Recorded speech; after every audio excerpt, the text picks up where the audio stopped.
Hello students, आपका मेरे channel smart study में स्वागत है। स्टूडेंट्स, आज हम शिक्षा निदेशालय की तरफ से दी जाने वाली कार्यपत्रक नंबर 19 करेंगे, जो कि क्लास 8 की है और विषय है सामाजिक विज्ञान भूगोल। ये वर्कशीट 4 दिसंबर 2020 की है। तो आइए शुरू करते हैं आज की वर्कशीट शुरू करने से पहले प्लीज़ मेरे चैनल को सब्सक्राइब कर दीजिए। तो आइए देखते हैं आज की वर्कशीट। लोहा इस्पात उद्योग। लोहा इस्पात उद्योग वह उद्योग जिसके उत्पाद अन्य उद्योगों के लिए कच्चे माल के रूप में प्रयोग होते हैं। इस उद्योग के लिए निवेश में लगाए जाने वाले श्रम, पूंजी, स्थान और अन्य अवसंरचना के साथ साथ लौह अयस्क, कोयला, चूना, पत्थर कच्चे माल के रूप में सम्मिलित है। तो देखो बताया जा रहा है यहाँ पे कि लोहा इस्पात उद्योग एक ऐसा उद्योग है, एक ऐसा उत्पाद, इसका जो उत्पाद बनता है, जो प्रोडक्ट बनता है, वो अन्य उद्योगों के लिए कच्चे माल के रूप में उपयोग किया जाता है। यानी जो लोहा इस्पात उद्योग है, जो लोहा हम बना रहे हैं, जो उद्योग से लोहा बन रहा है, वो अन्य उद्योगों के लिए कच्चे माल के रूप में प्रयोग किया जाता है। इस उद्योग में निवेश में लगाए जाने वाले, इसमें जब उद्योग स्टार्ट किया जाएगा तो उसमें क्या क्या लगाया जाएगा? निवेश में लगाया जाने वाला श्रम काम, पूंजी, स्थान, अन्य अवसंरचना के साथ साथ लोहा अयस्क, कोयला, लोहे, कच्चा लोहा जिसे कहेंगे, कोयला चाहिएगा, चूना, पत्थर, ये सब कच्चे माल के रूप में सम्मिलित हैं।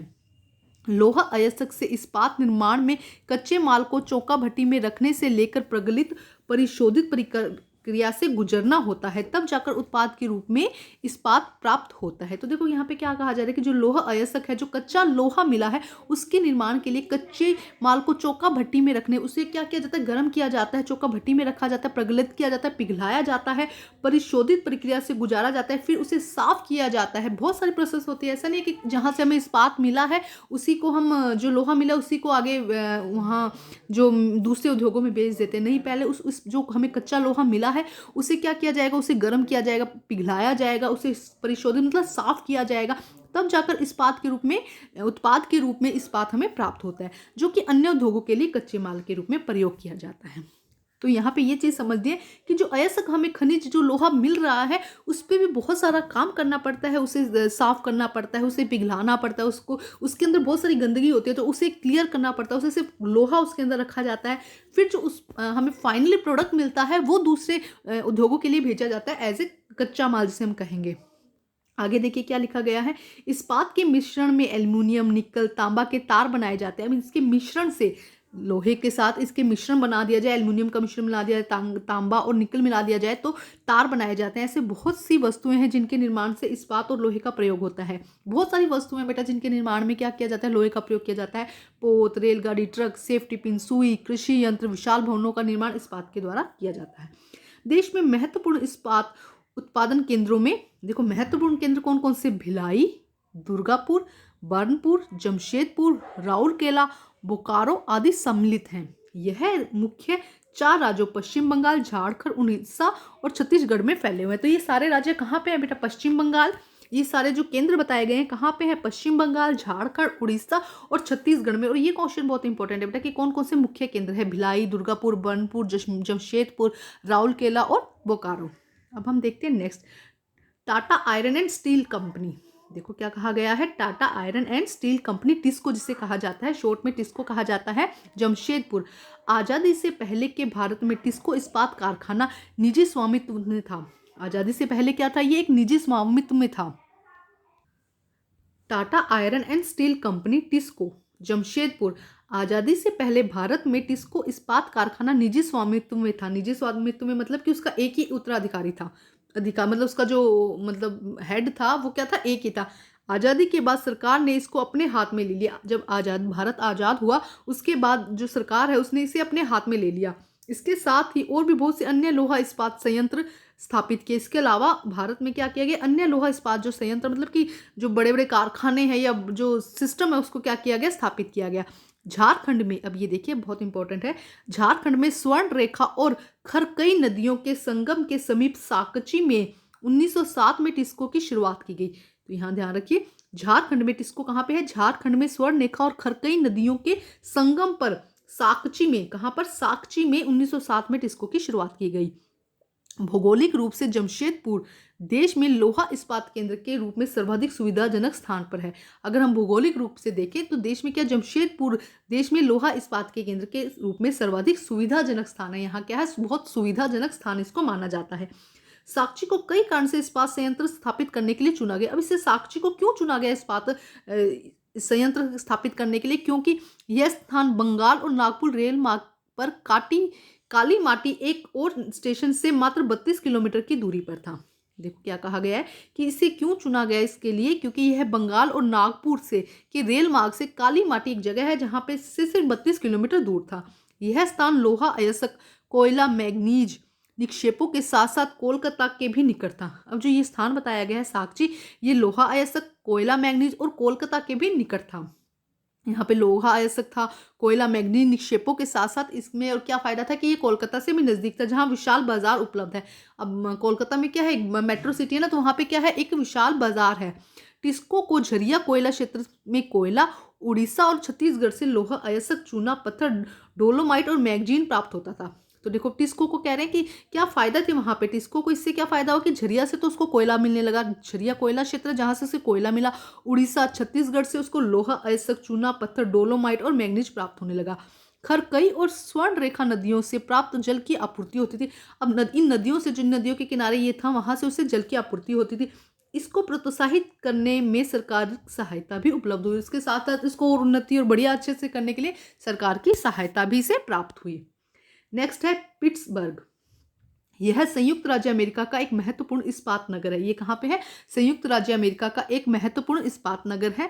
पिट्सबर्ग के इस्पात उद्योगों को स्थानीय सुविधाएं यही उपलब्ध हैं। इससे क्या था, यहाँ के इस्पात उद्योग जो थे, इसे स्थानीय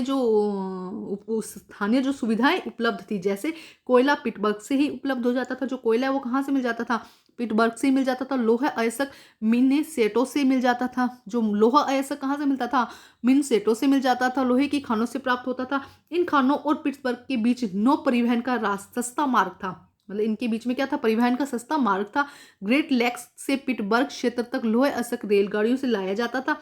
ये देखो नाम याद करने पड़ेंगे बेटा आपको थोड़ा सा। ग्रेट लेक्स से पिट्सबर्ग क्षेत्र तक लोहे अयस्क रेलगाड़ियों से लाया जाता था। यहाँ जल की आपूर्ति ओहियो, मोनगेहला और एल घनो नदियों से होते थे। अब जल देखो, वाटर तो सबसे ज्यादा जरूरत है ना हर काम के लिए, तो इसकी जल की आपूर्ति कहाँ से होती थी? ओहियो, मोनगहेला एंड एल घनो आदि नदियों से जल की प्राप्ति हो जाती थी। तो आज देखिए फर्स्ट क्रियाकलाप क्या दिया गया है बेटा? क्रियाकलाप दिया गया है अपने घर में पाए जाने वाली इस्पात या लोहे से बनी वस्तुओं के नाम सूची बनाइए। बेटा जितनी भी घर में 10 वस्तुएं बतानी है, सुई से लेके, सुई आप लिख लीजिए, सुई, अलमारी, मतलब मैं तो ऐसे लिख रही हूँ, आप खुद सोच के लिखिएगा। सुई, अलमारी, इसके अलावा और कौन से घर का, जो आपका घर बना है वो भी किसी से बना है? लोहे से बना है ना। तो इस तरह से आपको 10 वस्तुएं लिखनी है। ये खुद करिएगा क्वेश्चन बेटा, एक्टिविटी का ना। घर का जो हर एक सामान हमारा लोहे से बना हुआ है, ठीक है, तो उसके बारे में आपको यहाँ पर लिखना है। तो बेटा ये क्वेश्चन आप खुद कीजिएगा। आपको एग्जाम्पल के तौर पे समझा देती हूँ। जैसे देखो, कार हो गई, स्कूटर हो गया, है ना, सेफ्टी पिन हम लिख सकते हैं, स्कूटर हो गया, कूलर हो गया, एसी हो गया, है ना। ये सब किससे बने होते हैं बेटा? ये सब लोहे से ही बने होते हैं। तो इस तरह से आपको 10 वस्तुएं लिखनी है यहाँ पे। और आप 2-4 वस्तुएं देखिएगा अपने घर में, घूम कर आइए, देखिए कौन कौन सी वस्तुएं आपकी लोहे से बनी है। इसके अलावा साइकिल हो जाएगी आपकी, खिलौने हो जाएंगे, बहुत सारे खिलौने भी बने होते हैं।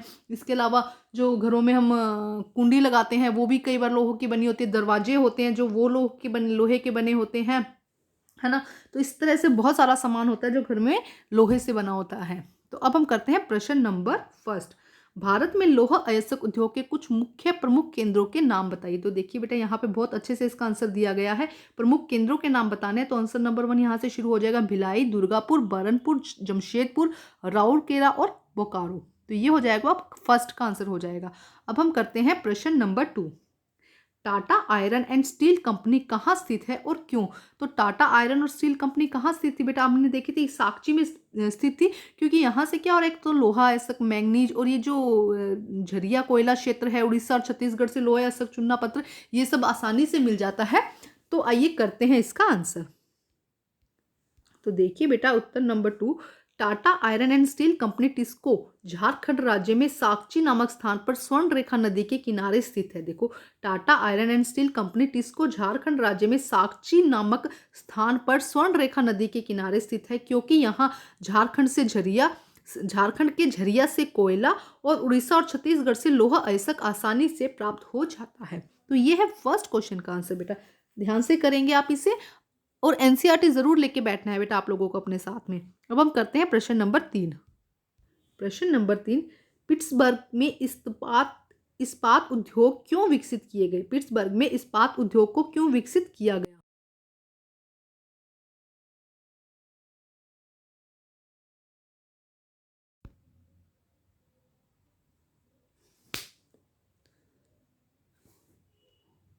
तो ये है बेटा आंसर नंबर 3, क्योंकि पिट्सबर्ग में ही कोयला और मिनेसोटा की खानों से लोहा अयस्क प्राप्त होते हैं, इसीलिए यहाँ इस्पात उद्योग विकसित हुए हैं। क्या कहा गया, क्यों पिट्सबर्ग में इस्पात उद्योग विकसित हुआ? क्योंकि यहाँ पे कोयला और मिनेसोटा की खानों से ही लोहा अयस्क प्राप्त हो जाता है, इसीलिए यहाँ इस्पात उद्योग विकसित हुए। अब हम करते हैं प्रश्न नंबर 4।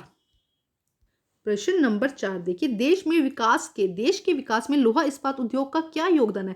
बेटा देखो, लोहा क्या है, एक आधारभूत उद्योग है। मतलब लोहा के उद्योग से ही क्या होता है, अगर कच्चे लोहे से अगर लोहा मिल जाता है तो बहुत सारे उद्योग इसके ऊपर निर्भर हैं, दूसरे अन्य उद्योग इस पर निर्भर है। अगर एक उद्योग हमें कच्चा माल आसानी से मिल रहा है तो दूसरे उद्योग खोलने भी आसान हो जाते हैं, इसीलिए देश के विकास में लोहा इस्पात उद्योग बहुत महत्वपूर्ण भूमिका निभाता है। तो आइए करते हैं इसका आंसर। आंसर नंबर 4 बेटा, किसी भी देश में लोहे का उपयोग बहुत भारी तादाद में होता है। लोहा इस्पात उद्योग देश को मजबूत बनाता है, दूसरे अन्य उद्योग लोहा उद्योग पर निर्भर होते हैं, इसीलिए आधारभूत उद्योग होने के कारण यह देश के विकास में महत्वपूर्ण भूमिका निभाता है। देखो क्या कहा जा रहा है कि किसी भी देश में लोहे का उद्योग जो है, उस लोहे का उपयोग बहुत भारी तादाद में किया जाता है, हर एक चीज में लोहे का उपयोग किया जाता है।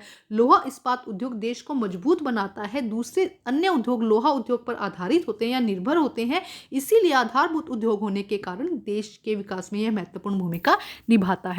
तो बेटा आज की वर्कशीट कंप्लीट होती है। वर्कशीट कंप्लीट करके अपने टीचर से चेक कराइए, और प्लीज़ मेरे चैनल को लाइक कीजिए, सब्सक्राइब कीजिए और शेयर कीजिए। Thank you students.